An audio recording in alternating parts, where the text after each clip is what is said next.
Hello, thank you for joining me once again. Today we're just going to finish what we started last week. We made a pattern last week, and this week we're going to make a pair of jeans out of it. So without further ado, here we go. First thing we do, of course, is cut them out of our fabric. And I have found that in fabric stores, you can sometimes find some really thin denim, and that is what I prefer to use when I make jeans. And you can see I am transferring the dart onto the back pieces. I just use a pencil because it's not a lot of markings and I'm not too worried about it rubbing off. Now at the sewing machine, I pin my darts, and this is a method I like for smaller darts and sometimes a little bigger darts, as long as your dart isn't wider than your pin, where you just stick the pin in where you know it needs to go while it's flat and then fold the fabric over it. I don't know, might be something worth trying if you're looking for other methods to make sure your darts line up. And then we sew the side seams together for one front and back piece.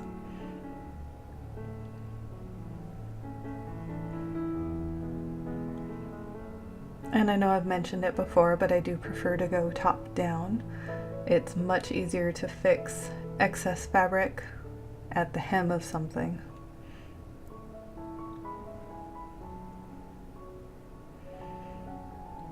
You'll note I do not use a lot of pens when the fabric is like this denim. It goes through pretty easy. Don't follow my lead if you're new. Always use your pins. It's honestly just a bad habit I've gotten into. And then I am swapping out my single needle for some twin needles because I want to get that nice double line effect that you see on jeans a lot. And we're gonna top stitch the side seam.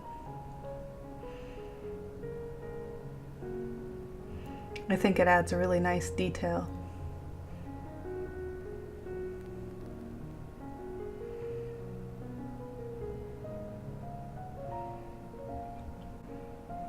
When I'm top stitching, I do push the seam towards the back of the pants, and then I will top stitch right over the seam allowance.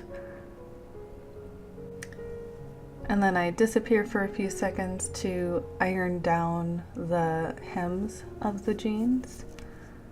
I think it gives you a nicer finish if you pre-iron some of those types of things.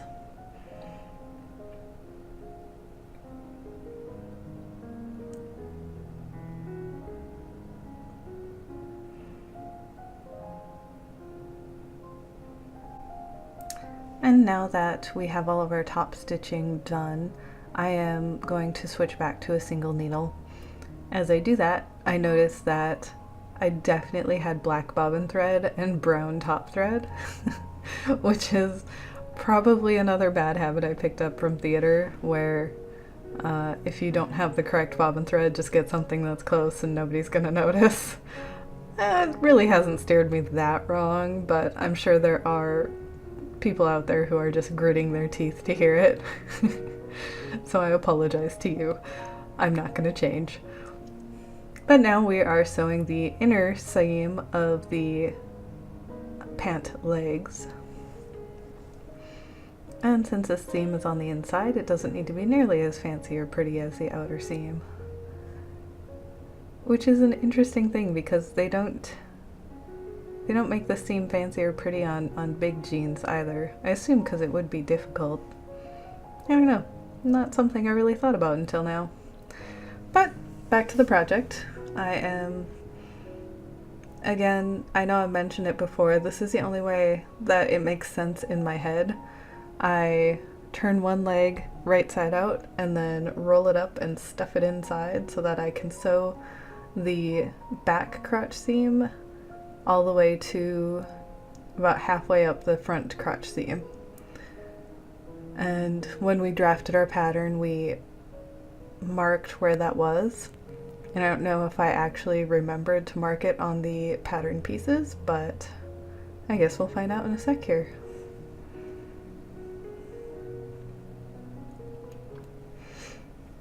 Get everything all right side out now.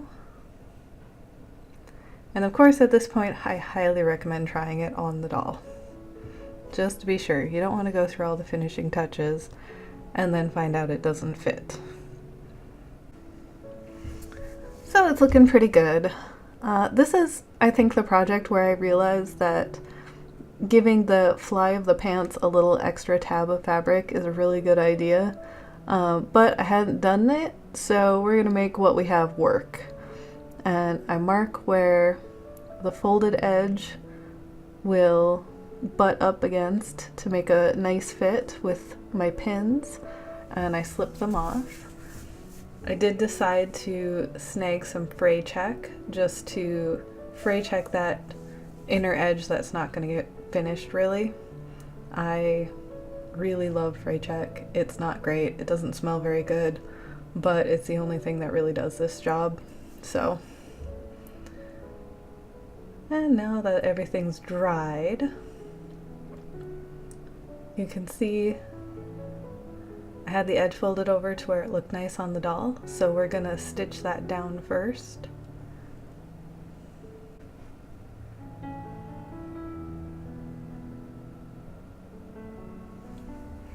I stitch about 1/8 of an inch away from the folded edge down to the very center of the crotch seam. I could have went all the way around, I did not. I must have accidentally snagged something I didn't want to, because you can see me fiddling with it to make it lay flat and lay correctly.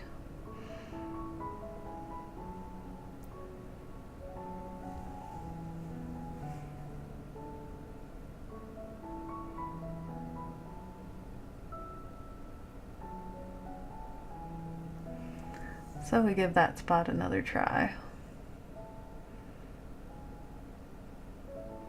Oh, and I did decide to go all the way around. That is a detail I've noticed on a lot of jeans, actually.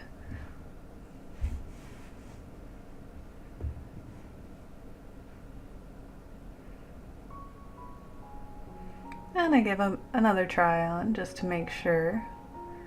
I wanted to hem them, well, not hem really, but I wanted to even out the top because it seemed like it was a lot lower in the back than it was in the front. So I marked it with pencil because, again, I'm not too concerned. If I was working with white or something more delicate, I would probably go out of my way to use something that I knew would wash off, but this isn't such a big deal. It's going to be under the waistband anyway. Alright, so now that we know where the top of the jeans are, we're going to add the fly detail. Which, for this, especially since it's such a tight corner on doll clothes, I just recommend going slow. It looked like I went a lot faster than I did because, of course, all my footage is sped up.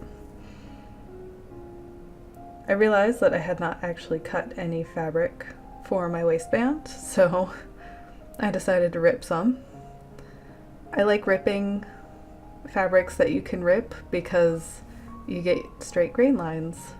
Yeah, so I just snip it and then pull.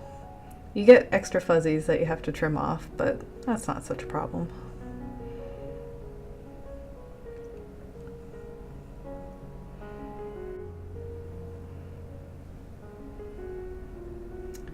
And once we have that all cleaned up, we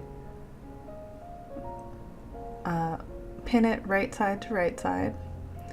And you can see on the nice edge, I have folded over the waistband edge, the short side of the waistband edge, and that is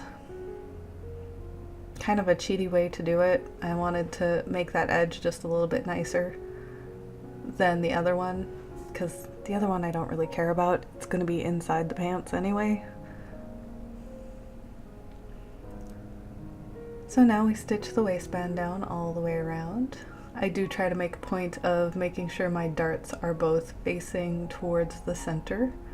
It's a good practice unless you have a reason for them to face another direction specifically. It just makes for consistency, I think. And now I'm going to trim off the extra fabric before I do the next step, specifically because I don't want the ugly edges showing through. And I go around and just wrap the waistband around and pin it, so that now when we top stitch, we're gonna catch the back side of the waistband and hold it down and in place. So we top stitch above the seam,